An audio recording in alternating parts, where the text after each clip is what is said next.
Alors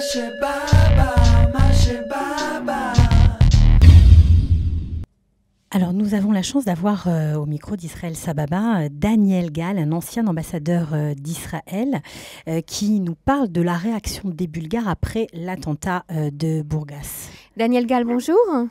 Oui, bonjour à vous. Alors vous avez pu lire dans la presse israélienne des réactions qui sont très émouvantes, je crois. Oui, j'ai noté dans un journal de fin de semaine l'histoire de cette députée bulgare qui était témoin du moment où les avions Hercules d'Israël sont arrivés pour évacuer les prisonniers, les blessés, pardon. Et elle l'a vu avec quel dévouement les soldats israéliens prenaient les brancards et essayaient d'évacuer ces blessés pour les faire revenir en Israël. Et elle a dit aux journalistes quelque chose d'extraordinaire. Elle a dit, je n'ai jamais vu cela dans ma vie. Vous êtes chacun de vous à vous occuper de ces blessés comme si chacun de vous faisait partie de votre famille ou que vous le connaissiez depuis longtemps. C'est une très jeune députée, je crois, du Parlement bulgare. Oui, je suis allé après chercher qui était cette... C'est la plus jeune députée. C'est la plus jeune, elle a 27 ans. 29 ans. 29 elle a ans. 29 ans. Elle parle parfaitement l'anglais et c'est pour cela qu'elle se trouvait sur les lieux, puisque dès qu'elle a entendu qu'une mission israélienne était arrivée médicale, elle a quitté la capitale, elle est venue tout de suite à l'hôpital parce qu'elle savait que il y aurait des problèmes de communication, de langue, et comme elle savait très bien l'anglais, elle pourrait se prêter à la traduction, et c'est ce qu'elle a fait.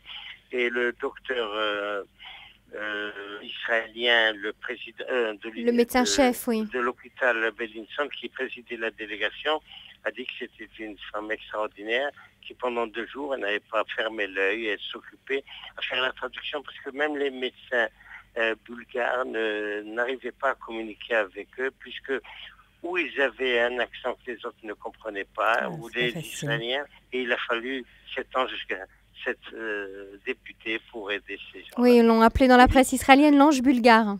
L'ange bulgare. Il y en a eu une autre aussi. Il y a eu aussi, par hasard, on ne sait pas comment c'est arrivé, une dame qui s'appelle Cohen, qui avait fait ses études en Israël et qui avait été infirmière pendant quelques années en Israël. Donc elle a participé, c'est formidable. Oui, elle n'a pas seulement participé, elle les a aidés parce qu'elle pouvait parler à ces gens, les comprendre. C'était une Madame Cohen qui vit en Bulgarie, dans la ville de Bourgas, dans cet hôpital. Voilà. En tout cas, nous sommes...